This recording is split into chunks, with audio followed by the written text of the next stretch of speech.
Boa tarde, pessoal. Então, hoje vamos estudar um pouco sobre o que vai cair na prova. Então, estou preparando esse material com a revisão. O que vai cair na prova é aquele conteúdo de vida e energia. Eu vou colocar só sobre a cadeia alimentar para vocês identificarem.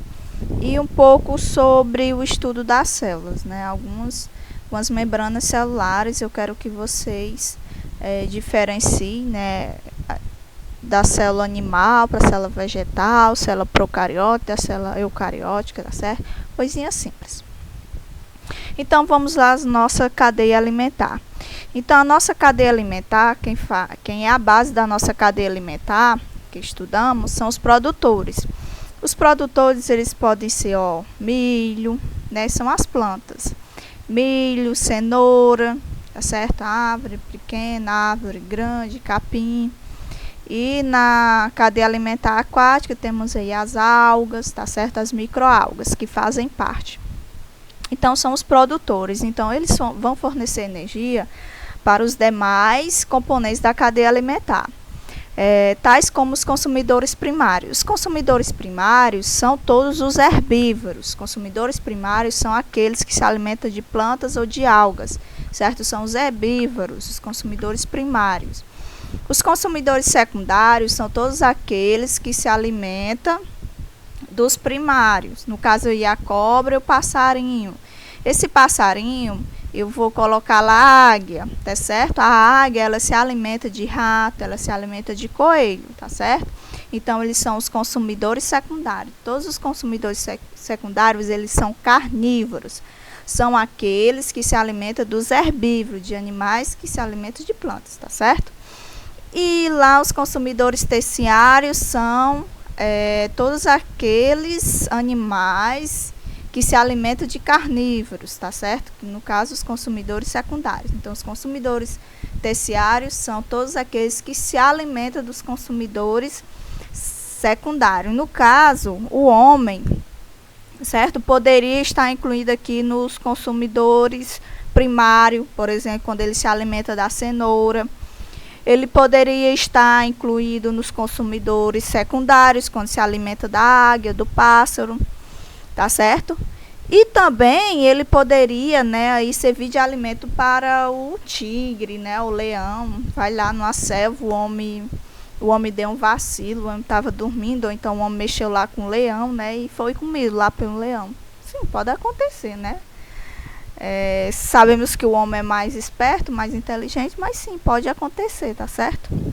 Então, nesse caso, por exemplo, se o leão for bem sucedido, ele pode, o homem ser o consumidor primário e o leão vir aí para o consumidor secundário e se alimentar do homem. Pode sim ocorrer, tá certo?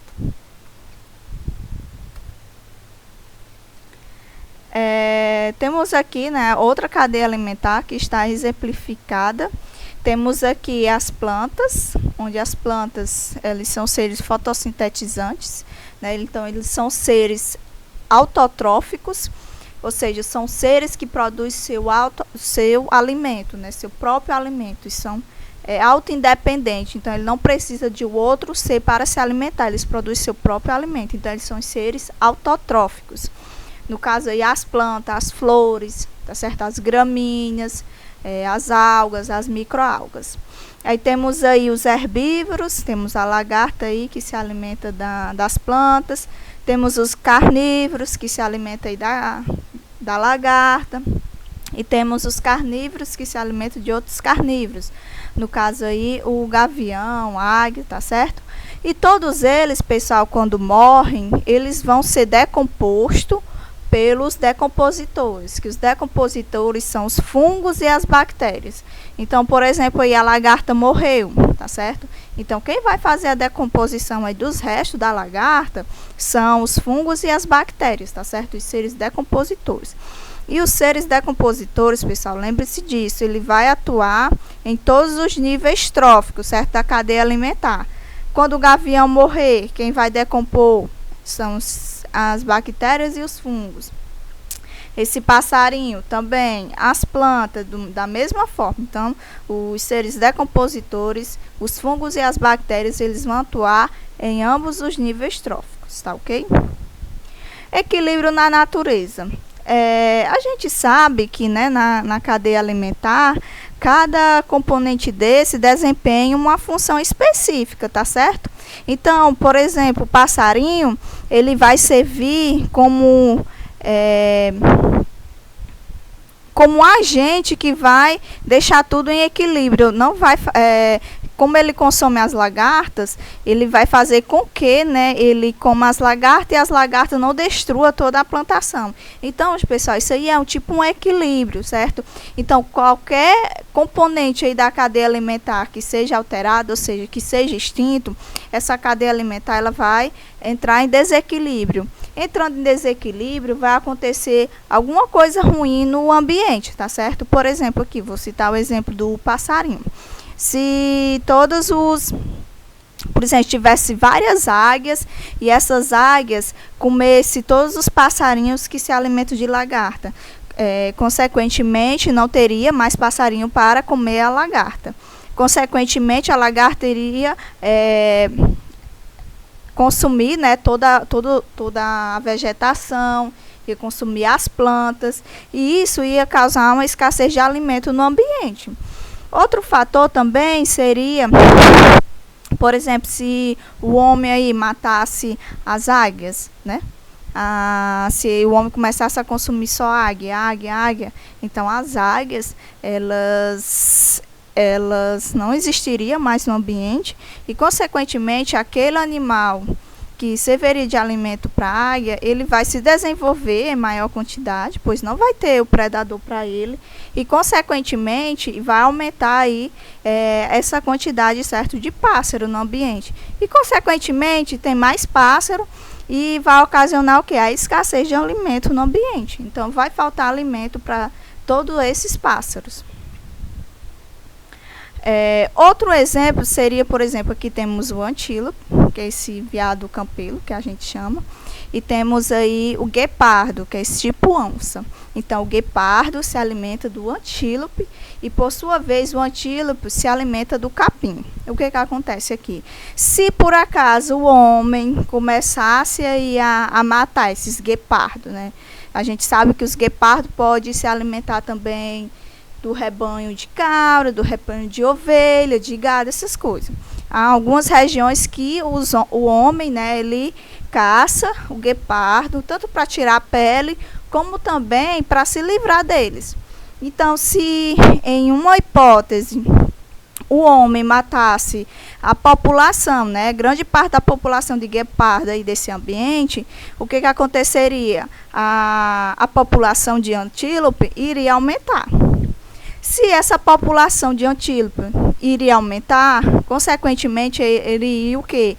Se alimentar mais, causando aqui uma escassez de alimento, porque seria tanto o antílope para se alimentar da vegetação, que essa vegetação iria acabar, não é isso? Então, consequentemente, trazeria prejuízos para o ambiente. Por quê? Porque o antílope se alimenta da vegetação, mas não é só o antílope que se alimenta da vegetação, né? Tem outros animais que também se alimentam da vegetação.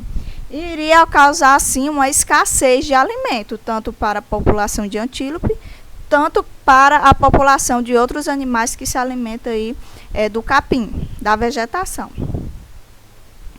Vamos entrar agora no assunto sobre células, tá certo? A gente viu uma pequena introdução sobre o estudo das células. Aqui eu estou mostrando para vocês a diferença de uma célula eucariótica e de uma célula procariótica. Lembrando que a célula eucariótica são aquelas células de animais, certo? E de plantas. São células que apresentam grande quantidade de organelas, tá certo? E outra diferença básica da célula eucariótica para a célula procariótica é o núcleo, tá certo? O núcleo, onde tem o material genético, onde esse núcleo é envolta por carioteca, tá certo? Tem uma membrana que faz a proteção aí do núcleo. Diferentemente da célula procariótica. Da célula procariótica, o material genético ele fica disperso no citoplasma. Aqui ele fica solto aqui dentro, em forma de nucleóide. Então, na célula procariótica não tem o núcleo e muito menos a carioteca, diferentemente da célula eucariótica. Da célula eucariótica, ó, temos aqui o núcleo e o nucleolo, tá certo? Esse nucleolo, gente, tem uma membrana que envolve ele, que é a carioteca. E isso não tem na célula procariótica, tá ok? Então, ambas as células, elas contêm a membrana plasmática, seja a célula vegetal, seja a célula animal, seja as células de bactéria, ambas têm a membrana plasmática. Apesar que a gente não consegue visualizar essa membrana plasmática no microscópio, mas ambas as células, todas as células têm membrana plasmática, tá certo? Outra diferença é que na célula procariótica, o material genético ele fica disperso no citoplasma, como eu falei, né? Que está aqui o material genético, né? No caso o DNA. Então, ele está disperso, solto no citoplasma. E já na célula eucariótica, ele está aqui dentro do núcleo. Outras características, né, que diferenciam uma célula animal com a célula vegetal. Então, temos aqui uma célula animal, tá certo? E temos aqui a célula vegetal. Ambas as células, elas possuem estruturas comuns, né? O núcleo, tá certo? Esse núcleo, elas são iguais entre si, tanto na célula vegetal como na célula animal. Outra característica, apenas a célula vegetal, ela contém a parede celular, tá certo? Diferentemente da célula animal. A célula animal, ela não contém essa parede celular, tá ok? Já a célula vegetal, ela contém sim a parede celular, tá certo? Aí temos outra diferença, é os vacúolos, onde na célula animal não contém esses vacúolos, tá certo? E também os cloroplastos, que os cloroplastos é onde contém a clorofila, que nas células vegetais para a realização da fotossíntese. Esses cloroplastos também não contém na célula animal, tá ok?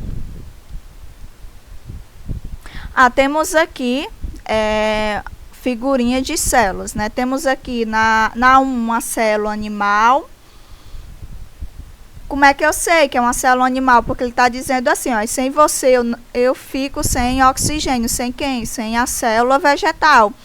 Como eu falei, a célula vegetal ela contém, né, os cloroplastos, que os cloroplastos são aquelas organelas que realizam a fotossíntese. A fotossíntese é o que? É a produção de oxigênio. Então, temos aqui na 1 uma célula animal, na 2 uma célula vegetal, na 3 temos aqui uma célula de uma bactéria, ou seja, uma célula procariótica, e aqui temos um vírus, ali está dizendo aqui que eu dependo de vocês. Ou seja, os vírus, eles são dependentes de células, porque os vírus, eles são acelulares, eles não possuem células, tá ok? Pessoal. E é só isso, pessoal.